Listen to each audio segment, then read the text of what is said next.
Welcome to the Crazy Hack Chemist, so another video here on solubility, so let's get moving. Bam! So today we are talking about solubility example number 2. Knowing the solubility of silver sulfide at 1.14 times 10 to the negative 17 molar at 25 degrees Celsius, calculate the KSP. Now recall, all K values are temperature dependent. So therefore, we do need to include the temperature. And almost all of these problems we're going to be doing at 25 degrees Celsius. That's 298 Kelvin. And if it's not given for the temperature, it's almost always assumed to be 25 degrees Celsius. All right, so let's get moving on this. So silver sulfide. So silver is a periodic trend charge of a +1. Sulfide is a periodic trend charge of a -2. Okay, we're going to write the equation here for this and do an ice table as well so that we can work this out. All right, so silver sulfide is Ag2S, and that is a solid. We got our equilibrium arrows. Notice that our equilibrium arrows lie towards the reactant side. That should let you know that this is an insoluble precipitate. That is, sulfides are insoluble except for group 1s and the ammonium ion. Okay?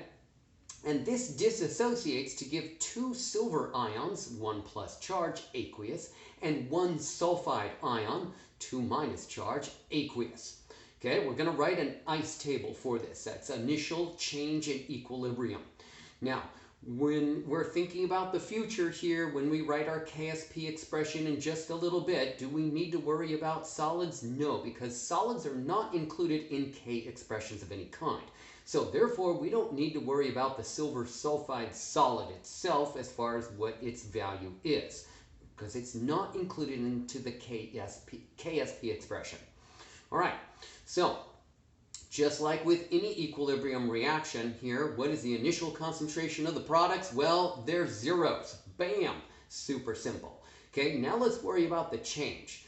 Okay, now for every change, we have something on the reactant side, that's the silver sulfide side, and we don't have anything on the product side. So we're going to shift towards the products. So since we are shifting towards the products, we're going to have plus signs for both of those products.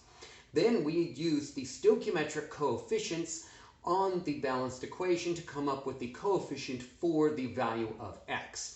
So that's why this is going to be a 2x, because the 2 in front of the silver ion is right there to let you know it's a plus 2x. Then for the sulfide, it's a 1x, so therefore we're going to add a plus 1x there. The 1 is not written, but it is assumed. We're going to add up the initial and the change to get our equilibrium values. We don't worry again about the silver sulfide, but we do have a 2x for the silver ion and a 1x for the sulfide ion. Hopefully that makes sense for you. Okay, we're going to write the KSP expression for this now. Okay, that's products over reactants with the stoichiometric coefficients as exponents as always, and solids are not included, so that's very important. Okay, and here's my KSP expression. So the KSP expression is the silver ion, okay, 1 plus ion, and it is, of course, squared, okay, and the sulfide ion, and that's to the power of 1. I want to delineate where that 2 is coming from. That 2 is coming from that 2 right there on the balanced equation, okay? All right, so now what we're going to do is we are most interested in our equilibrium values. We're going to plug in our equilibrium values into our KSP expression, and I've done that right here. And I want to make sure that you know where that 2x is coming from. That's going right there in place of the silver ion. Okay, and the x is going in place of the sulfide ion. But that yellow 2 is coming from the balanced stoichiometric coefficient here. So these 2's, it almost looks like the 2's are counted twice, and some people think, oh my gosh, you're counting the 2's twice. Okay, maybe you are, but they are for different reasons. Okay? All right, now we do need to simplify this equation here. Now we have KSP is equal to 2x quantity squared times x. So what is 2x quantity squared? Okay, 2x quantity squared is 4x squared. Now I have 4x squared times x. What's 4x squared times x? It's really, what's x squared times x, right? X squared, that's a 2, and then x to the first power, we're going to add up our exponents. So now we're going to have 4x cubed. Okay, so KSP is equal to 4x cubed. All right, now the solubility is equal to x. It is always equal to x. It's not equal to 2x or any other value therein. Okay, and what is the value of the solubility? That is, what is the x? Well, the solubility was given for us in this problem, and it says it right in the problem. And the solubility is 1.14 times 10 to the negative 17 molar. So that's what I'm going to do, is I'm going to substitute in 1.14 times 10 to the negative 17 in for x in that KSP expression that I've organized. All right, so I'm going to plug that right in. So this is what I get when I plug it right in. So KSP is equal to 4 times the quantity, 1.14 times 10 to the negative 17. That is a cubed term. So make sure that you remember your rules for PEMDAS. You're doing exponents first, then multiplication. So I'm going to plug this into my calculator, and then I'm going to get this value right here. KSP of silver sulfide is 5.93 times 10 to the negative 51.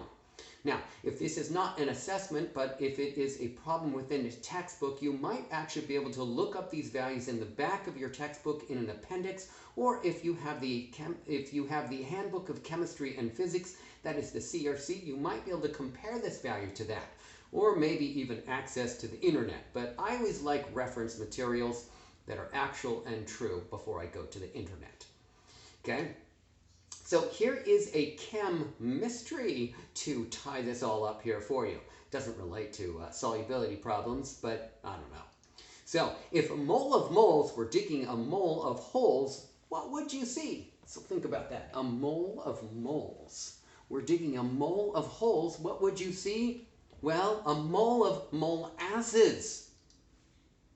There's some molasses right there for you. Okay?